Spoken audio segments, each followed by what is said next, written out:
श्री कृष्ण मंदिर को तोड़ने आई है। नव विवाहित राजकुमार सुजान कोमल के वज्र हो गए और उनकी 70 बाराती देखते ही देखते सेना में तब्दील हो। मां का दिया वो मंत्र भी याद आ रहा था कि जिंदा राजपूत तब और ज्यादा जिंदा हो जाता है जब या तो शत्रु का सारा लहू युद्ध में बहा दे या मातृभूमि की रक्षा के लिए अपना सारा लहू बह जाने दे। सुजान सिंह के धड़ से सर गायब था, लेकिन तब भी वो मुगलिया सैनिकों को गाजर मूली की तरह काट रहे थे। 8 मार्च 1679 औरंगजेब की विशाल सेना को, जो तोपखाने और हाथी घोड़ों पर सजी थी, सेनापति दाराब खां के नेतृत्व में खंडेला को घेर कर वहां के शासक राजा बहादुर सिंह को दंडित करने के लिए कूद चुकी थी। नमस्ते हिंदुस्तान, कैसे हैं आप लोग? तो आइए लेकर चलते हुए इतिहास के पन्नों में इस सेना को। दोस्तों, औरंगजेब की हिंदू धर्म विरोधी नीतियों के चलते विद्रोही बने राजा बहादुर सिंह को दंडित करना, वो खंडेला के देव मंदिरों को ध्वस्त करने का हुक्म मिला था। खंडेला का राजा बहादुर सिंह अपनी छोटी सेना का साथ इतनी बड़ी सेना का सीधा मुकाबला करने में सक्षम नहीं था, सो उसने रणनीति के अनुसार छापामार युद्ध करने के उद्देश्य से खंडेला पूरी तरह खाली कर दिया और सकराय के दुर्गम पहाड़ों में स्थित कोट सकराय दुर्ग में युद्धार्थ सतर्क हो जा बैठा। मतलब दुश्मन को एक वक्त में हमला करना। खंडेला के प्रजाजन भी खंडेला खाली कर आसपास के गांव में जा छिपे और खंडेला जन शून्य हो गया, मतलब बिल्कुल खाली। खंडेला के इस तरह जन शून्य होना कुछ धर्म परायण शेखावत वीरों को रास नहीं आया। वे जानते थे कि खाली पड़े खंडेला में शाही सेना खंडेला स्थित एक भी मंदिर बिना तोड़े नहीं छोड़ेगी। सो शीघ्र ही रायसलोत शेखावत वीरों की आत्म बलिदानी धर्म रक्षकों के दल देव मंदिरों की रक्षा के लिए खंडेला पहुंचने लगे। मतलब उन्हें इसकी फिक्र थी, उन्हें चिंता सता रही थी कि मंदिरों को तोड़ा जाएगा, नष्ट किया जाएगा। इसी दल में दोस्तों उदयपुर वाटी के ठाकुर श्याम सिंह के प्रतापी पुत्र सुजान सिंह शेखावत भी अपने भाई बांधवों सहित पहुंच गया। उसने प्रतिज्ञा की थी कि वह अपने रक्त की अंतिम बूंद तक देव मंदिरों की रक्षार्थ लड़ेगा और अपने जीते जी वह एक ईंट भी मुगल सैनिकों को नहीं तोड़ने देगा। और लेकिन क्या महज 22 साल के सुजान सिंह शेखावत इस युद्ध के लिए पहले से तैयार थे? नहीं। अब थोड़ा सुजान सिंह शेखावत की स्थिति समझिए ध्यान से, वीडियो को लाइक अभी कर दीजिए। 8 मार्च से महज 24 घंटे पहले यानी कि 7 मार्च को ठाकुर सुजान सिंह अपनी शादी की बारात लेकर अपने घर लौट रहे थे। 22 साल के सुजान सिंह की बारात ऐसे प्रतीत हो रही थी कि मानो भोले भंडारी माता पार्वती के साथ ला रहे हों। एक राजकुमार जो अब तक अपनी नव विवाहिता अर्धांगिनी का सलोना मुखड़ा भी न देख पाया हो, उसकी मनोस्थिति की कल्पना करिए मेरे दोस्तों कि क्या उसे अपनी पत्नी को देखने, उसे सुनने की इच्छा के सिवा किसी और बात की सुध बुध रही होगी। लेकिन सुजान तो सुजान थे। उन्हें अपने गायों के पैरों में बंधे घुंघरुओं की एक आवाज हल्की हल्की सुनाई देने लगी।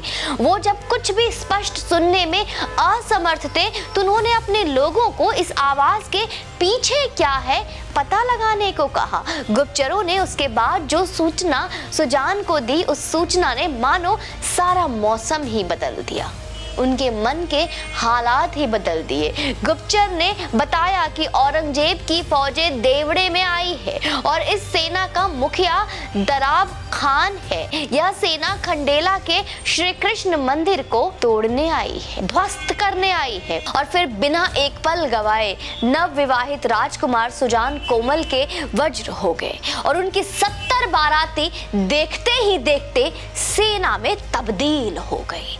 सामने गांव से कुछ लोग और इकट्ठा कर 500 बलिदानी लेकर सुजान बलिदान के लिए कूच करने ही वाले थे कि उनके पैर ठिठक गए। अचानक से डोली में बैठी लाल जोड़ी में सजी राजकन्या के निहारते हुए एक मानसिक द्वंद में फंस गए।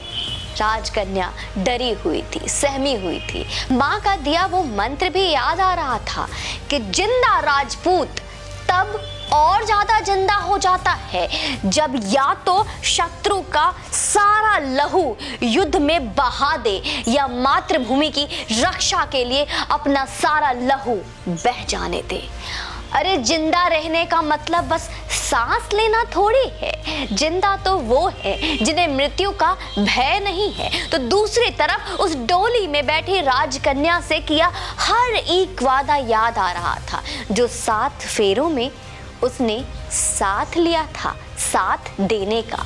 लेकिन जैसा होता है मेवाड़ी वैसा ही होती है मेवाड़नी। कोई और होती तो बात कुछ और हो सकती थी, लेकिन डोली के अंदर बैठी एक बड़े कलेजे वाले बाप के यहाँ पली और बड़े कलेजे वाले लड़के से एक रिहाई हुई लड़की ने डोली से बाहर अपना मेहंदियों से रचा हाथ निकाला और अपने सिंदूर को अमर होने की प्रार्थना के साथ युद्ध में जाने और माता मातृभूमि को गर्वित करने का इशारा कर दिया।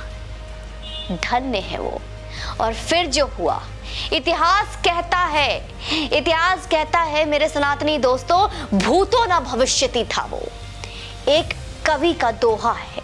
एक कवि दोहा बनाकर लिखते हैं, शायद आप सभी ने सुना होगा, पर इस दोहा को मैं आपको सुनाऊं और आप इसके आनंद में खो जाए। वीडियो को शेयर कर दीजिए। झिरमिर झिरमिर महाबरसे मोरा छतरी छाई, कुल में 6 तो आव सुजाना फौज देवरे आई। सुनता पाण आवइयो सुजो पल भर देर न लाई, देवाला पर लड़ियो सुरमो सागे सारा भाई। कोई कूदे कोट कांगरे कोई कूदे खाई, कूद पंड्या गुजर का बेटा 900 गाय छुड़ाई, 900 गाय छुड़ाई। पानी की तिसाई जाने नाड़ा जाए ढुकाई, खंडेला कर मुगलिया आक्रमण का सुजान सिंह ने अपनी शेखावत बंधुओं के सहयोग से भीषण युद्ध कर करारा जवाब दिया। दोस्तों यही नहीं, इन मंदिर भंजकों के से युद्ध करने के लिए स्थानीय अहीर वो गुजर नवयुवक भी आ डटे। वो उन्होंने मुगल छावनी पर हमला कर मार काट मचा दी। वो सैकड़ों गाय जो हलाल करने के लिए लाई गई थी, उन गौ माताओं को छुड़ाकर ये युवक पहाड़ों में ले गए। इस तरह उन वीर अहीर वो गुजर युवकों ने सैकड़ों गायों को कटने से बचा लिया, गौ माता की रक्षा की। इन देव मंदिरों की रक्षार्थ लड़े भीषण युद्ध में सुजान सिंह सहित कई लगभग 300 शेखावत वीरों ने आत्मोत्सर्ग किया था। वहां पहुंचा एक भी शेखावत वीर ऐसा नहीं था जो बचकर वापस जिंदा गया हो। जितने भी वीर वहां युद्धार्थ करने आए थे, अपने खून के आखिरी कतरे एक मुगल सेना से मुकाबला करते करते वीरगति हो गए। माँ आयसरे आलमगिरी पुस्तक के अनुसार अगर आप इस पुस्तक के अध्याय को पलटेंगे, बिरहा मखान कारतलमा खां आदि सुदक्ष सेनापतियों के साथ प्रधान सेनापति दारा बखान के खंडेला पर आक्रमण किया था। तोप खाना और हस्ती दल भी उस सेना के साथ थे। खंडेला, खाटू श्याम जी और परगने के अन्य स्थानों पर स्थित देवालय तोड़कर मिसार कर दिए गए। लगभग 300 दोस्तों 300 खूंखार लड़ाका राजपूतों ने मुगल सैन्य दल का बड़ी बहादुरी से सामना किया और वे सभी लड़ते हुए वीरगति को प्राप्त हुए। उनमें से एक ने भी भागकर प्राण बचाने का प्रयास नहीं की, न ऐसी कभी उनके मन में कोई कल्पना आई। कहा तो ये भी जाता है कि उन दिनों लोगों ने सुजान सिंह में उनके इष्ट देवता को साक्षात देखा था। सुजान सिंह के धड़ से सर गायब था, लेकिन तब भी वो मुगलिया सैनिकों को गाजर मूली की तरह काट रहे थे। युद्ध में जब धड़ भी सुजान सिंह का मृत हुआ, तब जाकर कहीं मुगलिया सेना हमारा मंदिर छू पाई। दूसरी तरफ छत्राणी के आदेश पर डोली खंडेला की सीमा पर रुकवा दी गई थी। वो मुझसे मिलने यहीं आएंगे, वो मुझसे मिलने यहीं आएंगे। एक सती का सतीत्व बोल रहा था, तो उनकी बात कौन टाल सकता है। दूर से आते घोड़े की टापों ने बता दिया कि वो आ रहे हैं। झुंझार सुजान सिंह जी का कमक्ष धड़ लिए घोड़ा सती छत्राणी की ओर बढ़ रहा था और पीछे पीछे मोती बाबा और सैकड़ों गांववासी भागे चले आ रहे थे, दौड़े चले आ रहे थे। आ गए आप, वीर छत्राणी का स्वर गूंजा। आपने कुल की और मेरे धर्म की लाज रख ली। प्रियतम, मैं धन्य हुई जो आप जैसे मुझे स्वामी मिले। वीर छत्राणी ने पति के शव को गोद में लेकर अग्नि स्नान किया और अपना जोड़ा अमर कर लिया। उसी जगह खंडेला की सीमा पर 2 देवलियां बनी जो आज भी इस त्याग और बलिदान की साक्षी है।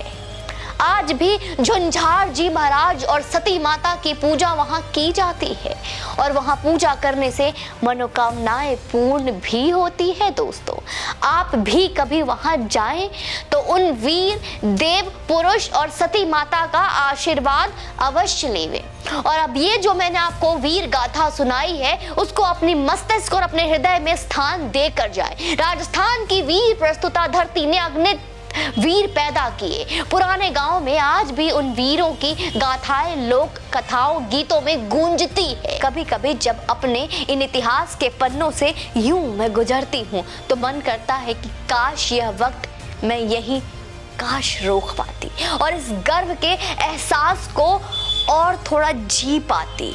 आज तो ऐसा है कि हमारे सामने हर सनातन विरोधी कार्य होते हैं और हम बस मुंह चुराकर भागने का रास्ता देखते हैं। तिलक लगाने से डर लगता है, कलावा पहनने से बचते हैं। आज मुझे इन पंचरों में नहीं पड़ना है वाली इस फिलॉसफी में हम सब कुछ अपना खत्म करने बैठे हैं।